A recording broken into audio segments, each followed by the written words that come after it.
যেভাবে রাখছেন আমরা সেইভাবে রাখবো, তিনি চুল কাটছেন যেভাবে সেইভাবে করব, তিনি পায়ের নখ হাতের নখ যেভাবে কাটছেন সেইভাবে করব, তিনি যেভাবে বিবাহ করেছেন সেই সুন্নত অনুযায়ী বিবাহ, তিনি যেভাবে দেশ চালাইছেন সেইভাবে দেশ চালাবো।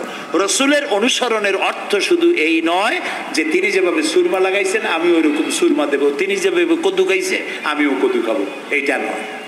এটা নয়, শুধু রসুলের আনুগত্য হবে মুরগির ফার্ম থেকে শুরু করে জাতিসংঘ পর্যন্ত, জীবনের সব ক্ষেত্রে। আর বিশ্বাস করতে হবে তিনি শেষ নবী, তারপরে আর কোন নবী আসবে না। আল্লাহ রাব্বুল আলামিন সূরা আহজাবের মধ্যে বলেছেন, মা কানা মুহাম্মাদুন আবা আহাদিম মির রিজালিকুম ওয়ালাকিন রাসূলুল্লাহি ওয়া খাতামান নাবিয়্যিন। মুহাম্মদ সাল্লাল্লাহু আলাইহি ওয়াসাল্লাম তোমাদের কোন পুরুষদের পিতা নন, তিনি আল্লাহর রাসূল এবং তাকে দিয়ে নবুয়তের মিশনকে খতম করে দেওয়া, কমপ্লিট করে দেওয়া হয়েছে। আর কোন নবী, রাসূলুল্লাহ বলেছেন লা নবিয়্যা বাদি ওয়ালা রাসূল, আমার পরে আর কোন নবী আসবে না, রাসূল আসবে না। কথা বুঝে আসছে? আল্লাহর নবীর পরে আর কোন নবী হবে না। আল্লাহর নবী বলেছেন একটি ইমারত তৈরি করে তার ভিতরে একটা ইট যদি খালি থাকে, একটি ইটের জায়গা যদি শূন্য থাকে, তাহলে সকলের চোখে ধরা পড়বে। ওই ইটখানা দিলে পরে বিল্ডিংটা কমপ্লিট হয়ে যায়। নবুয়তির যে ইমারত আল্লাহ তৈরি করেছিলেন ওর ভিতরে একটা ইটের অভাব ছিল, আল্লাহ পাক আমাকে দিয়ে সেই শূন্য জায়গা পূরণ করে দিয়ে নবুয়তের মিশনকে কমপ্লিট করে দিয়েছে। রাসূলুল্লাহ বলেছে আমার পরে আর কেউ নবী হবে না। পৃথিবীর সব মুসলমানদের আকীদা মুহাম্মদ সাল্লাল্লাহু আলাইহি ওয়াসাল্লামের পরে যদি কেউ নবুয়তের দাবি করে সে কাফির, হাজার বার কাফির। তারা যারা তাকে যারা নবী মানবে তারাও।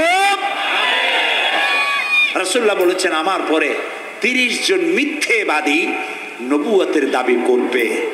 তার মধ্যে একজন তো দাবি করছে রসুলের জীবদ্দশায়, একটা ছিল মেয়ে লোক আর একটা ছিল পুরুষ।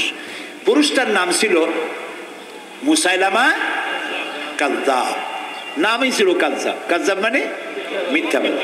দেখছেন অবস্থা, নামই মিথ্যাবাদী।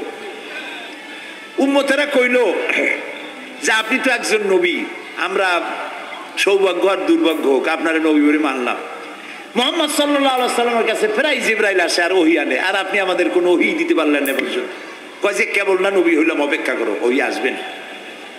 বেশ কিছুদিন যাওয়ার পর খুব চিন্তা ভাবনা করে কয় যে ওহী একটা আসছে। উম্মতেরা সব দৌড়ে আসছে, কি ওহী? কয় যে এইমাত্র শেষ রাত্রে জিবরাইল আসছিল, আইসে আমারে কয়ে গেল একটা সূরা নাজিল করলো। সূরাটা কি? ইন্না আতাইনাকাল আকাক ফাসাল্লি লিরাব্বিকা ওয়াসআক ইন্না শানিয়াকা হুয়াল আবলাগ। উম্মতেরা কয় সর্বনাশ, এই সূরা পড়তে গেলে তো আমরা কাইসা মরে যাব। এর অর্থ তো খুব বিকায়দা। কি কি সূরা নাজিল হইল আপনার উপরে? ইন্না আতাইনাকাল আকাক মানে আমি তোমাকে হুতুম পেশা দান করেছি, সুতরাং তুমি তোমার প্রভুর উদ্দেশ্যে নামাজ পড়ো আর চিৎকার মারো, কারণ তোমার শত্রুরা সাদা এবং কালো বর্ণের।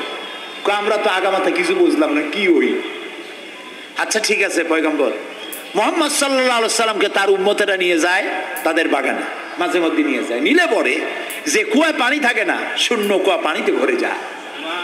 যে গাছতলা দিয়ে তিনি হেঁটে যান, যে খেজুর গাছে খেজুর নাই সেই গাছতলা দিয়ে রাসূল হেঁটে গেলেন, গাছে ফল ধরে যায়। আপনি তো এরকম কিছু দেখাইতে পারেন না। তোমরা তো আমার নেও না, চলো না যাই। নিয়ে গেছে, যাই দেখে যে কুয়ার পাট দিয়ে যায়, যে কুয়ায় পানি থাকে তা থাকে না, শুকায় যায়। যে গাছ তলায় দিয়ে যায় ওই গাছে খোরমা থাকলে সাথে সাথে খরবগুলো চলে যায়। উম্মতের কয় কি একটা কপাল পড়া নবী পাইলাম বাকি। আল্লাহ তারে শেষ করছে দুনিয়া থেকে, জাহান্নামে চলে গেছে। সেই মহিলাটাও গেছে, সেও গেছে। রাসূলুল্লাহ বলেছেন এইরকম 30 জন মিথ্যাবাদী নবুয়তের দাবি করবে কিয়ামতের আগ পর্যন্ত। গোলাম আহমদ কাদিয়ানী, এ হলো ইতিহাসে আমরা যত পাই তার পর্যন্ত 28 জন হয়েছে। মুহাম্মদ সাল্লাল্লাহু আলাইহি ওয়াসাল্লামের ইন্তেকালের পর ওকে নিয়ে হয়েছে 28 জন। কয়জন হইল? বাকি আছে কয়জন? তাই বলে কেয়ামত যে এই দুইজন হইলি আগামী বছর বা 5-6 বছরের মধ্যে কেয়ামত হবে ওইটা চিন্তা করেন না। এই পৃথিবীতে একটা লোক আল্লাহ শব্দ উচ্চারণ করার যদি থাকে কেয়ামত সে পর্যন্ত হবে না। সুতরাং বহুত দেরি আছে কেয়ামতে। তবে ওর মতো আরো শয়তান 2 জন আসবে। গোলাম মোহাম্মদ কাদিয়ানী বলল আমি পয়গম্বর, আমি নবী, আমার উপরে ওহী আসে। তো তার সঙ্গে ওই যুগের বড় আলেম মাওলানা আতাউল্লাহ শাহ বুখারী রহমতুল্লাহ আলাইহি তিনি বললেন, আচ্ছা তুমি যে নবুয়তের দাবি করো এই শক্তি তুমি পাও কই? কয় যে আমার শক্তি তো কোরআন, কোরআনের মধ্যেই আছে আমার কথা। কোথায়? কয় সূরা সফের মধ্যে আছে, ইয়াতি মিন বাদি ইসমুহু আহমদ। ঈসা আলাইহিস সালাম আমার ব্যাপারে ফোরকাস্ট করেছেন ভবিষ্যৎ